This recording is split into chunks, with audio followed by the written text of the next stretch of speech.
ಇನ್ನು ರಾಜ್ಯಾದ್ಯಂತ ಫೈನಾನ್ಸ್ ಸಿಬ್ಬಂದಿಯಿಂದ ಕಿರುಕುಳ ಹೇಗಾಗ್ತಿದೆ ಅನ್ನೋದನ್ನ ಗಮನಿಸ್ತಾ ಇದ್ದೀವಿ. ಇದರ ಬಗ್ಗೆ ರಾಜ್ಯ ಸರ್ಕಾರ ಕಠಿಣ ಕ್ರಮವನ್ನು ತೆಗೆದುಕೊಳ್ಳುವುದಕ್ಕೆ ಮುಂದಾಗಿದೆ. ಫೈನಾನ್ಸ್ ಸಿಬ್ಬಂದಿ ಕಿರುಕುಳ ನೀಡಿದ್ರೆ ಕ್ರಮವನ್ನು ತೆಗೆದುಕೊಳ್ತೀವಿ ಅಂತ ಹೇಳಿ ಕಲಬುರಗಿಯಲ್ಲಿ ಸಚಿವ ಪ್ರಿಯಾಂಕ್ ಖರ್ಗೆ ವಾರ್ನಿಂಗ್ ಅನ್ನ ಕೊಟ್ಟಿದ್ದಾರೆ. ಆರ್ಥಿಕ ಪರಿಸ್ಥಿತಿಯನ್ನ ನೋಡಿ ಅವರು ಟ್ರ್ಯಾಪ್ ಮಾಡ್ತಿದ್ದಾರೆ. ಇದನ್ನ ಹೇಗೆ ಟ್ಯಾಕಲ್ ಮಾಡಬೇಕು ಅನ್ನೋದ್ರ ಬಗ್ಗೆ ನಿರ್ಧರಿಸ್ತಾರೆ.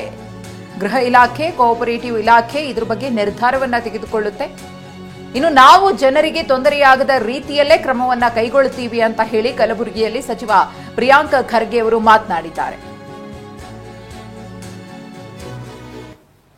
ನಾವು ಮತ್ತೆ ಮುಖ್ಯಮಂತ್ರಿಗಳು ಚರ್ಚೆ ಮಾಡಿದಾಗ ಇದ್ರ ಬಗ್ಗೆ ಮುಖ್ಯಮಂತ್ರಿಯ ಅವರ ಸಮ್ಮುಖದಲ್ಲಿ ಒಂದು ಸಭೆ ಆಗಬೇಕು ಅಂತ ತೀರ್ಮಾನ ಆಗಿತ್ತು. ಅದು ಇವತ್ತು ನಡೆದಿದೆ ಬೆಳಿಗ್ಗೆ. ಸೊ ಎಲ್ಲ ಜಿಲ್ಲೆಗಳಲ್ಲೂ ಕೂಡ ಏನೇನಿಂಥದ್ದು ಮೈಕ್ರೋ ಫೈನಾನ್ಸ್ ಅಂದರೆ ಇದು ಕಾನೂನಿನ ಚೌಕಟ್ಟಿನ ಹೊರಗೆ ನಡೀತಾ ಇದೆ, ಅದ್ರ ಬಗ್ಗೆ ಮಾಹಿತಿಯನ್ನು ಪಡೆದು ಅದಕ್ಕೆ ತಕ್ಕಂಗೆ ನಾವು ಕ್ರಮ ತಗೋಬೇಕು ಅಂದ್ಬಿಟ್ಟು ಅವತ್ತು ಮಾನ್ಯ ಉಪಮುಖ್ಯಮಂತ್ರಿಗಳು ಏನು ಒಂದು ರೂಪರೇಷೆ ಹಾಕಿದ್ದಾರೆ. ಇವತ್ತಿನ ತೀರ್ಮಾನಗಳು ಏನು ಸರ್ಕಾರದಿಂದ ಆಗಿದೆ ಅದನ್ನ ನಾವು ಜಿಲ್ಲಾ ಮಟ್ಟದಲ್ಲಿ ಕೂಡ ನಾವು ಅನುಷ್ಠಾನಕ್ಕೆ ತರ್ತೀವಿ. ನೋಡಿ, ಇದು ಏನಾಗ್ತಾ ಇದೆ, ಇದು ಜನರ ಒಂದು ಆರ್ಥಿಕ ಪರಿಸ್ಥಿತಿಯನ್ನು ಗುರುತು ಮಾಡಿಬಿಟ್ಟು ಜನರು ಹಿಂಗೆ ಅವರಿಗೆ ಏನು ಟ್ರ್ಯಾಪ್ ಮಾಡ್ತಾ ಇದ್ದಾರೆ.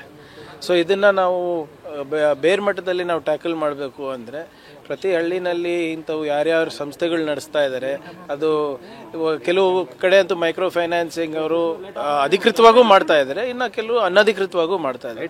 ಸೊ ಇದನ್ನು ಯಾವ ರೀತಿ ಟ್ಯಾಕಲ್ ಮಾಡಬೇಕು ನಾವೆಲ್ಲರೂ ಕುಂತು ಇವತ್ತು ಏನು ನಮ್ಮ ಡಿಪಾರ್ಟ್ಮೆಂಟ್ ಆಫ್ ಹೋಮ್ ಇರ್ಬೋದು ಮತ್ತು ಕೋಆಪರೇಟಿವ್ ಡಿಪಾರ್ಟ್ಮೆಂಟ್ ಇರ್ಬೋದು ಕೂತು ಚರ್ಚೆ ಮಾಡಿ ಅದಕ್ಕೆ ಒಂದು ನೀಲಿ ನಕ್ಷೆ ಹಾಕ್ತೀವಿ. ನಾವು ಮತ್ತು ಮುಖ್ಯಮಂತ್ರಿಗಳು ಚರ್ಚೆ ಮಾಡಿದಾಗ ಇದ್ರ ಬಗ್ಗೆ ಮುಖ್ಯಮಂತ್ರಿಯ ಅವರ ಸಮ್ಮುಖದಲ್ಲಿ ಒಂದು ಸಭೆ ಆಗಬೇಕು ಅಂತ ತೀರ್ಮಾನ ಆಗಿತ್ತು. ಅದು ಇವತ್ತು ನಡೆದಿದೆ ಬೆಳಿಗ್ಗೆ. ಸೊ ಎಲ್ಲ ಜಿಲ್ಲೆಗಳಲ್ಲೂ ಕೂಡ ಏನೇನಿಂಥದ್ದು ಮೈಕ್ರೋ ಫೈನಾನ್ಸ್ ಅಂದರೆ ಇದು